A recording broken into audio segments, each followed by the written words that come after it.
하나님 말씀 잠언 16장 20절에서 33절 말씀입니다. 삼가 말씀에 주의하는 자는 좋은 것을 얻나니 여호와를 의지하는 자는 복이 있느니라. 마음이 지혜로운 자는 명철하다 일컬음을 받고 입이 선한 자는 남의 학식을 더하게 하느니라. 명철한 자에게는 그 명철이 생명의 샘이 되거니와 미련한 자에게는 그 미련한 것이 징계가 되느니라.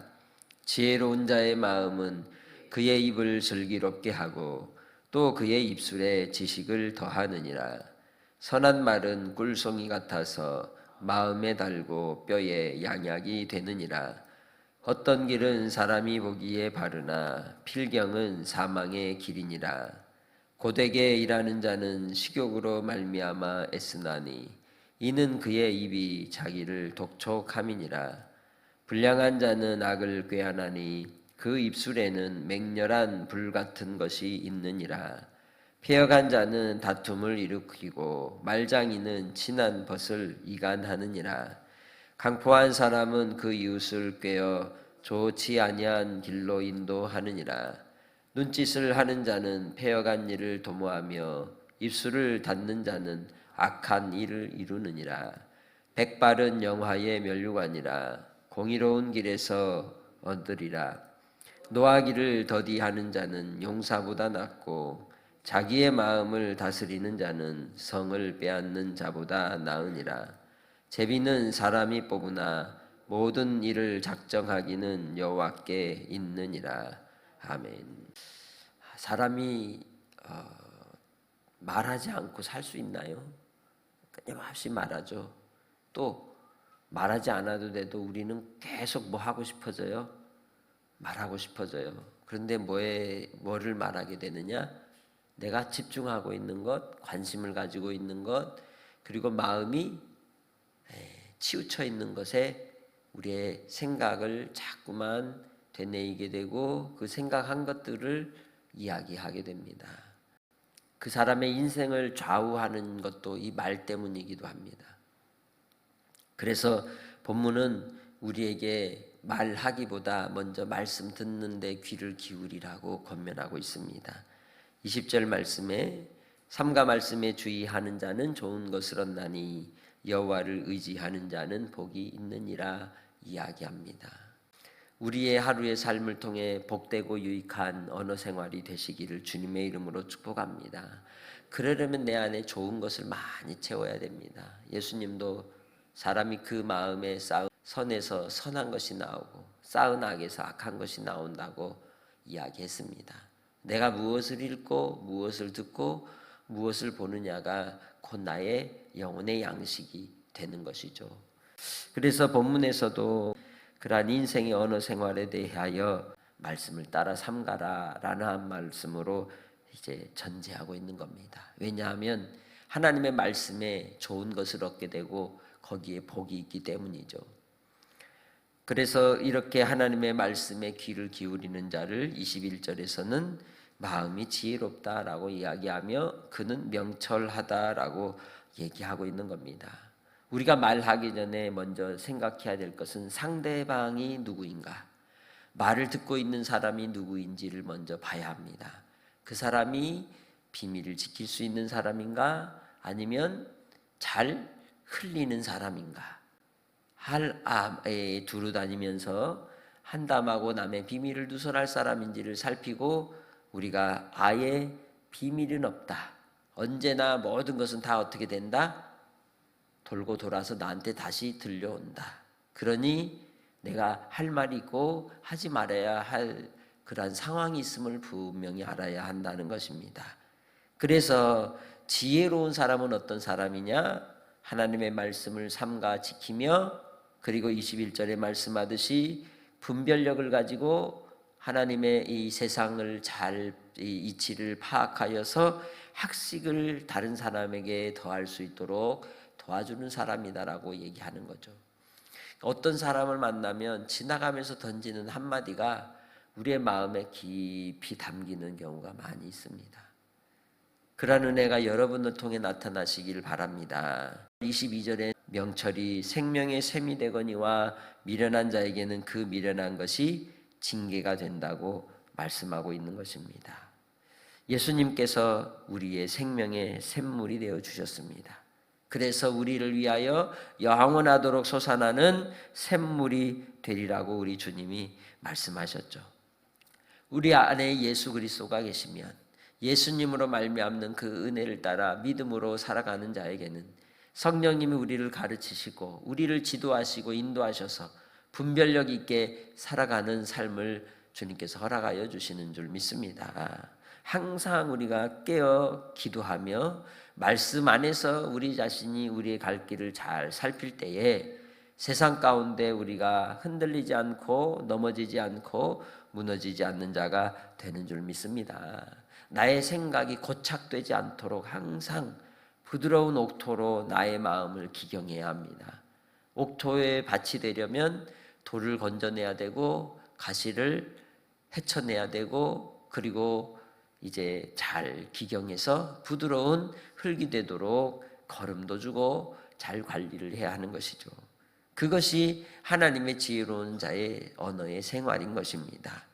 그래서 항상 그 입술에 슬기가 있고 지식이 있어 그 입술의 언어를 통해 누군가가 배움을 얻게 되고 또한 그의 삶의 길을 알게 되고 방향을 찾게 되는 역사가 나타나는 것입니다. 주님 안에서 하나님 앞에 오늘 이 새벽에 구할 때 주님 나의 입술을 지혜롭게 하시고 명철을 더하여 주셔서 학식을 더하여 주시고 다른 사람들을 선한 대로 인도할 수 있는 그러한 언어 생활을 할 수 있게 도와주옵소서 기도하시길 바랍니다.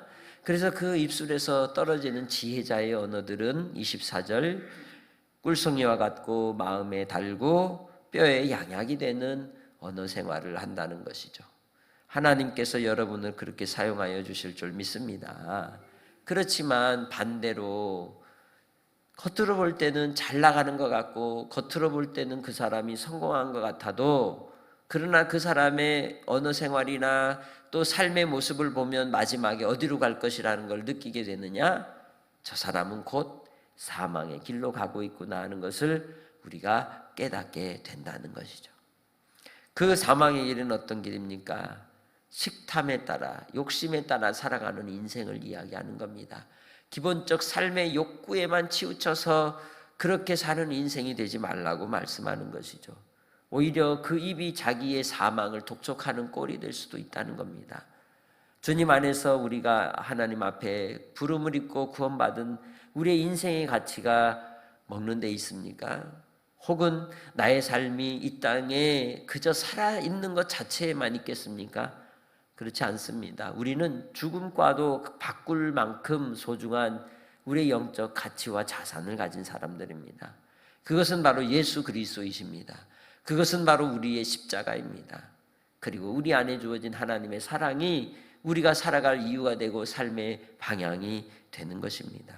그래서 그렇게 사망의 길로 가는 인생들의 관심과 마음은 항상 악을 꾀하는 데 빠르고 마음에 분노가 가득하여서 끊임없이 어떤 상황만 오면 불같이 화를 내는 태도들을 보인다는 것이죠. 그때 우리가 가져야 될 마음의 태도는 불쌍히 여기는 마음이며 28절에 패역한 자는 다툼을 일으키고 말장이는 친한 벗을 이간한다고 말씀합니다. 그렇습니다. 이 언어를 통해서 계속해서 다툼이 일으키는 사람이 있습니다. 불안하게 하는 사람이 있습니다. 그리고 항상 사람과 사람 사이를 이간질시키는 의도적이든 의도적이지 않든 그렇게 하는 경우가 있습니다. 그게 나일 수도 있다는 거죠. 그렇다면 우리가 하나님 아버지 앞에 어떤 태도를 가져야 될까요? 다시 지혜를 구하고 분별력을 구하고 절제된 언어 생활을 하나님께 구하고 학식을 더하고 지혜를 하나님의 지식을 마음에 담을 수 있도록 삶과 말씀을 읽고 묵상하며 그 말씀이 나의 영혼의 양식이 되고 나의 언어가 되도록 반복해서 훈련해야 하는 겁니다. 한탄만 하고 탄식만 하고 나는 어쩔 수 없어라고 한다면 그 사람은 변할 수 없는 것이죠. 그러나 우리는 예수 그리스도 안에서 새로운 피조물로 부름을 입었기 때문에 언제든지 주님이 쓰시고자 하면 새롭게 바꾸어 주실 수 있는 존재들입니다. 주님 안에서 우리가 하나님께 더 가까이 나아가 새로워지는 은혜가 있으시기를 주의 이름으로 축복합니다. 잔꾀를 부리는 겁니다. 그래서 이웃을 넘어지는 길로 인도하고 그리고 또 악한 행위를 통하여 이웃에 대하여 해를 끼치는 행동들을 하는 언어 생활의 사람들이 있는 걸 우리는 볼 수 있습니다. 뿐만 아니라 눈짓을 하여서 악한 자들과 함께 악을 꾀하는 일을 도모하기도 하고 항상 은밀하게 비밀이 많은 행동들을 하여서 악한 일을 이루는 사람들이 우리 주변에는 많다는 겁니다. 그러니 그 사망의 길에 함께 동조하는 자가 되지 말라고 권고하는 것이죠. 시편 1편의 말씀을 그래서 우리는 항상 주의하여 들어야 하는 겁니다. 복 있는 사람은 악인과 함께하지 않습니다. 죄인의 자리에 서지 않고 오만한 자의 자리에도 앉지 않습니다. 백발은 영화의 면류관이라 공의로운 길에서 얻으리라 합니다. 백발은 어떤 사람을 이야기합니까? 장수하는 사람을 얘기하는 거죠. 그의 인생의 노년을 통해서 성품의 덕을 세운 사람의 모습을 이야기하는 겁니다. 그에게는 영화의 면류관으로 그 머리에 하얀 머리를 통하여 드러난다고 얘기하는 겁니다. 그러나 모든 사람이 흰머리를 가졌다고 다 그게 영화의 면류관은 아니죠. 주님 안에서 공의로운 길로 향한 자, 말씀을 삼가서 그 말씀을 마음에 담고 학식을 더한 자를 일컬어 이야기하고 있는 겁니다. 그러니 그의 인품을 통해서 나타나는 감정적 태도는 어떻다고 이 32절에 이야기합니까? 노하기를 더디한다는 겁니다. 그리고 마음을 잘 다스린다는 겁니다. 주님 예수 안에서 우리가 거룩함을 이루는 자들에게 주시는 숙제 중 하나가 뭐예요? 이 32절의 말씀입니다. 뭐 해라? 노하기를 더디하고 그리고 자기 마음을 어떻게 하라? 다스려라. 그러나 노하기를 더디하는 일, 자기 마음을 다스리는 일이 우리의 육신을 따라서 잘 되지 않죠. 어떻게 해야 되느냐? 성령님을 의지할 수밖에 없는 겁니다. 그리고 항상 하나님 아버지 앞에 지혜를 구하고 하나님의 뜻을 구하고 삶의 초점을 나에게 맞추지 말고 하나님께 맞출 때, 그럴 때에 우리는 이 땅의 가치에 마음을 두지 않고 흔들리지 않고 하나님의 그 뜻을 향하여 이 땅의 삶을 분별하고 구별하며 살아가는 자가 되는 줄 믿습니다. 주님 안에서 이제 우리의 삶은 내가 힘쓴다고 해서 되는 것도 아니고 내가 근심한다고 해서 되는 것도 아니고 하나님이 작정하실 때 되는 줄 믿습니다. 그러니 다시 20절 말씀으로 가면 어떻게 하라는 거예요? 말씀에 대하여 삼가 지켜라. 하나님의 말씀을 읽고 묵상하고 그 말씀을 지키며 따라가는 자가 결국 하나님이 그를 위해 뭔 일을 하시느냐? 선하게 작정하신 일을 섭리하신다는 겁니다. 오늘도 한날 누구를 의지해야 되겠습니까? 하나님을 의지하시기 바랍니다. 그리고 누구와 먼저 여쭙고 이야기해 봐야 되겠습니까? 하나님께 먼저 여쭙고 말씀을 나누며 나의 마음을 어떻게 해야 되겠습니까? 잘 지키고 다스려야 하겠죠. 그러한 삶을 통해 오늘도 한날을 마무리할 때 잘했다라고 여러분 자신이 여러분을 칭찬하고 위로하고 하나님께서도 사랑하는 내 아들아 내 딸아 잘했다는 그러한 하나님의 칭찬과 위로가 있을 줄 믿습니다. 하나님 아버지 감사합니다. 오늘도 신실하신 하나님 우리를 믿음의 길로 이끄시고 인도하시는 바대로 주의 백성들을 붙드시니 감사합니다. 우리의 삶이 하나님 앞에 복이 되게 하시고 만남이나 또 우리의 삶에 행하는 모든 일들 속에 길을 열어 인도하여 주옵소서. 하나님 앞에 우리의 마음을 다스려 주시고 말씀으로 삼가 우리의 삶을 인도하여 주시고 하나님께 여쭈며 기도할 때마다 우리에게 지혜를 주시고 명철을 더하여 주셔서 우리의 배 속에서 생수의 샘이 흘러넘치는 주님의 은총 입는 자가 되게 하옵소서. 아버지 하나님 사랑하는 성도들 건강을 지켜주시고 오늘도 하나님이 주신 꿈과 비전 속의 삶을 살아가게 열어주실 줄 믿사오며 예수님의 이름으로 기도합니다. 아멘.